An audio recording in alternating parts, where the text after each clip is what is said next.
Opa, e aí pessoal, tudo bem com vocês? Sejam muito bem-vindos a mais um vídeo.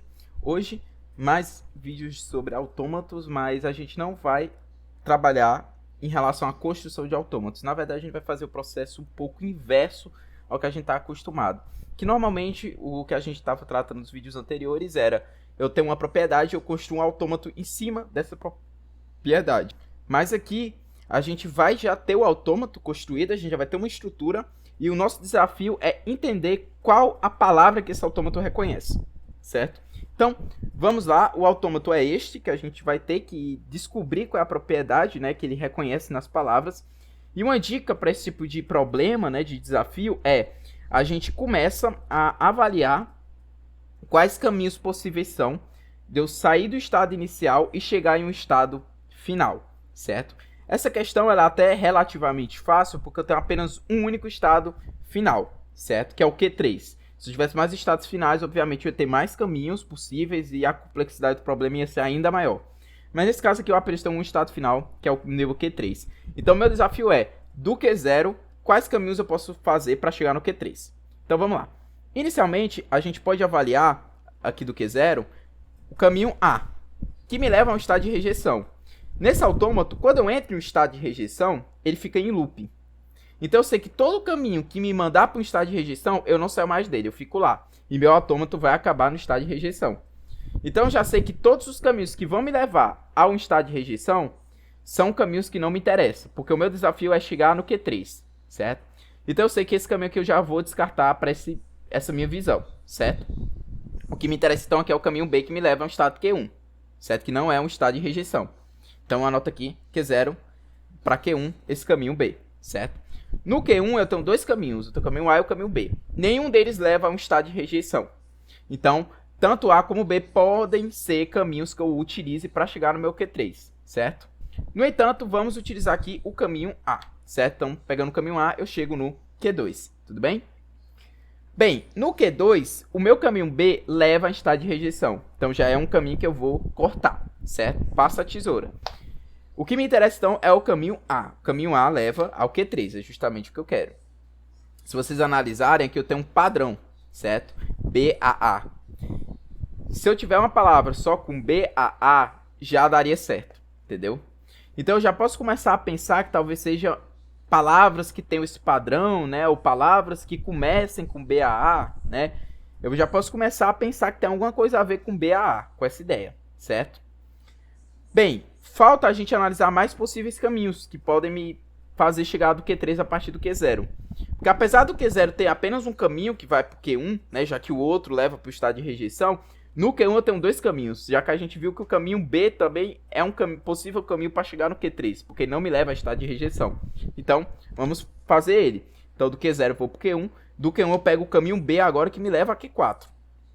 No Q4... o B me leva a estado de rejeição, então já corto esse caminho aqui, não me interessa. O que me interessa então é o caminho A, que me leva a Q3. Então aqui eu já tenho as duas possíveis rotas que eu posso fazer para sair do Q0 e chegar no Q3. Se você observar aqui eu tenho um outro padrão BBA. Então novamente eu posso pensar, será que são palavras que começam com BAA ou BBA? Ou palavras que possuem a concatenação desses dois blocos? Eu posso começar a presumir que talvez seja isso. No entanto, a gente tem que avaliar um pouquinho mais a fundo, certo? E como é que a gente pode fazer essa avaliação mais a fundo, né? Bem, se eu parar para analisar, certo? Se eu parar para analisar, no meu Q3, eu tenho caminhos que fazem com que eu saia do Q3, certo? Não é que nem o estado de rejeição, que eu tenho um looping aqui, e literalmente eu sempre fico em estado de rejeição. Aqui no Q3, tanto o meu A como o meu B me levam a outros estados. Então, o que eu tenho que fazer é justamente fazer a avaliação desses caminhos, certo? Os caminhos que eu vou sair do Q3, mas eu vou voltar depois para o Q3 de novo, né? Como se fosse um ciclo, um looping, certo? Então, vamos lá. Primeiro caminho que a gente pode analisar é do Q3 para o Q2, que é justamente o caminhozinho A, certo? Do Q2 para o Q3, né, eu volto por A, né? Já que o meu caminho B no Q2 a gente já viu que leva a um estado de rejeição, certo? Bem, o outro caminho possível era o Q3, ele pega o caminho B e ele me leva para o Q1, certo? E aí no Q1 a gente já sabe os dois caminhos, eles estão aqui, né? AA que me leva a Q3 ou BA que me leva a Q3 também, né? Então, são esses os caminhos que eu saio do Q3 e eu volto ao Q3, certo? Pronto, tendo esses caminhos, né? Uma coisa que eu posso analisar são casos que dão certo seguindo esses caminhos, certo? E aí isso vai abrir mais meus olhos para eu entender qual é a propriedade que esse autômato segue, tá? Bem, exemplos pegando esse caminho do BAA, tá? Pegando essa ideia do BAA. Quais são os autômatos que dão certo, né? Os autômatos não, as palavras que dão certo nesse autômato. Bem, se eu tiver vários blocos BAA, tipo seguido, BAA, BAA, eu sei que dá certo. Por quê? O BAA inicialmente vai me levar a Q3. No Q3, se eu identificar um B, eu volto pro Q1. E no Q1, se eu tiver novamente uma sequência de 2 As e ficar repetindo BAA, BAA, BAA, dá certo. Então eu posso começar a pensar, será que é concatenação de blocos BAA? Bem, mas aí vem a questão. Se eu tiver B e 4 As, por exemplo, dá certo, né? Se vocês observarem, eu vou ter BAA, que vai me levar a Q3. Aí no Q3 eu vou ter o A, que me leva a Q2, eu vou ter o A de novo, que me leva a Q3. Então, se vocês pararem para analisar, né? E eu poderia também ficar repetindo esse bloco, né? Eu poderia ficar repetindo esse bloco de B com 4 As, né? Então, eu posso começar a pensar, talvez quando eu tenha um B, eu tenha que ter uma quantidade de As pares, né? Porque se vocês perceberem, BAA, BA, ele segue essa lógica. Eu tenho um B seguido de As pares. E se eu aumentar para 6 As, para 8 As, e assim vai, obedece a regra, certo? Então, se eu começar a analisar, eu vou ver que realmente, tipo, essa pode ser provavelmente a propriedade que envolve esse caso de eu ter um B, né? Eu tenho um B, eu tenho uma quantidade de As pares. Uma coisa importante a gente analisar é agora o segundo caminho, né? Que ele é diferente. Mas eu vou seguir a mesma ideia. Eu vou repetir os blocos BBA, BBA e eu vou botar BB e uma quantidade de As aí para ver quais são os casos que dão certo. Bem, se eu repetir BBA, BBA dá certo, né? BBA eu vou pro Q3. Se eu tiver um B em Q3 eu volto pro Q1. Se eu tiver um B novamente em Q1 eu vou pro Q4. Se eu tiver um A eu volto pro Q3. Então se eu ficar repetindo BBA, BBA, dá certo. Se eu tiver BBAAA, que são 3 As, eu também dá certo. Porque, ó, BBA eu vou pro Q3, certo? No Q3, se eu tiver um A, eu vou pro Q2. Se eu tiver outro A, eu vou pro Q3 novamente. Então, se vocês observarem, eu tendo 2 Bs, eu tenho que ter uma quantidade de As ímpares, né? Porque se eu tiver só BBA, dá certo. Se eu tiver BB e 3 As, dá certo. Se eu tiver BB e 5 As, dá certo. Se eu ficar repetindo esses blocos, também dá certo. Então, provavelmente, é uma concatenação de eu ter 2 Bs e eu tenho que ter uma quantidade de As ímpares, né? Provavelmente é isso. Mais coisas que reforçam a nossa análise é a gente observar os casos de rejeição, que é o quê? Eu ter 3 Bs seguidos ou mais, né? Se eu tiver 4 Bs, 5 Bs, 6 Bs, ele leva ao estado de rejeição.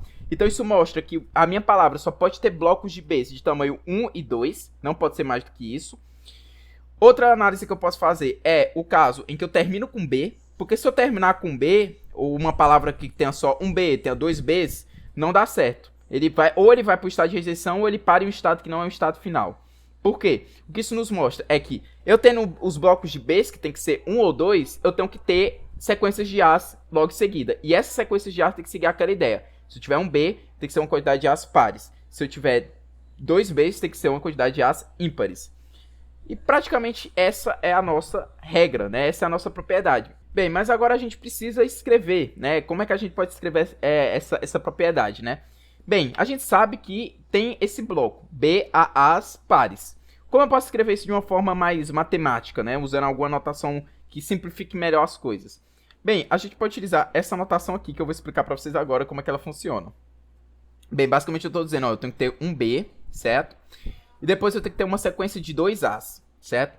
Esses 2 As, eles estão entre parênteses e tem esse maisinho. Esse símbolo de maisinho, ele vem lá do regex, né? O regex é uma linguagem própria para identificação de caracteres, palavras e tal.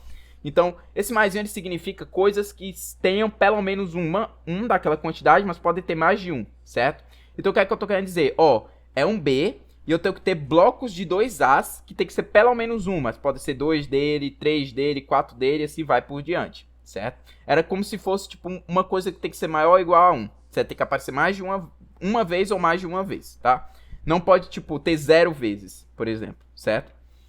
O outro padrão é o BB e a quantidade de As ímpares.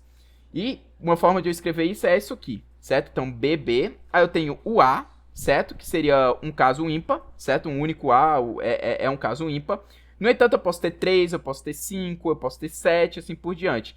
E como é que eu posso fazer esse incremento? É justamente incrementando esses dois As. Porque se eu tiver 2 As mais esse A, dá 3 As. Se eu tiver esses 3 As e mais 2, dá 5. E assim vai 7, assim vai 9, assim por diante. É que naquela ideia do 2K mais 1, né? Porque eu tô trabalhando de 2 em 2. Como eu quero um caso ímpar, é eu trabalhar de 2 em 2, só que ter 1 no mínimo, né? O 1 garantido. Então isso aqui é claramente o 2K mais 1, né? E bem, o que é que esse asterisco quer dizer? Este asterisco, ele quer justamente querer dizer que é maior ou igual a 0, certo? É maior ou igual a 0. Pode aparecer, como não pode não aparecer. Até porque, o meu caso de eu ter um A, ele é válido, porque ele é ímpar, certo? Então eu posso ter um A ou eu posso ter mais As ímpares, né? Uma quantidade de As ímpares. Posso ter 3, 5 e assim por diante. Então por isso que eu uso o asterisco aqui, não maisinho, tá? Porque se eu usasse o maisinho, eu ia estar descartando a possibilidade de eu ter um A só, certo? E aí não dá certo. Eu tenho que ter, pelo menos, eu tenho que ter um A e eu posso ter mais do que isso. Então eu tenho que levar em conta isso, tá bom? Então dessa forma, isso possibilita a gente escrever que a propriedade que esse autômato reconhece é concatenação dos blocos BAA mais ou BBAAA asterisco, certo? Tranquilo? Só que aqui tem um cuidado, eu tenho que tomar um cuidado, isso aqui é bem sutil, bem cuidado mesmo, porque o que acontece? Quando eu falo concatenação de blocos, né, e eu digo que, tipo, são esse bloco, pode ser só esse bloco, pode ser esse bloco aqui, pode ser os dois blocos juntos, certo? Por isso que é o ou, certo? Porque se fosse i, eu ia ter que dizer que teria que ser, tipo, dois blocos obrigatoriamente, né? Mas o ou, ele inclui tanto os dois juntos, como eu posso ter palavra só com essa concatenação, posso ter palavra só com essa outra concatenação, tá? Tomar muito cuidado com o operador lógico, certo? Mas um cuidado que eu tenho que ter é que quando eu falo concatenação, a concatenação envolve eu ter 0 blocos. Só que o Q0 aqui não é um estado final, certo? Então, eu tenho que dizer que não envolve o caso vazio. Então, não posso só dizer que é uma concatenação, porque eu ia estar querendo dizer que o Q0 tipo, se eu mandar uma palavra vazia, meu autômato diz sim, só que isso não acontece. Então, eu digo que tem a concatenação, porque a outra regra da concatenação ele segue, e aí eu só tiro o caso vazio, e aí eu consigo descrever bem a propriedade que esse autômato reconhece. E bem, eu espero que tenha dado para entender, né? Porque esse autômato ele possui uma certa complexidade, né, para você avaliar, né? Mas eu espero que tenha entendido. Qualquer dúvida, deixe nos comentários e é isso. Espero que tenha ajudado. Um forte abraço e até o próximo vídeo.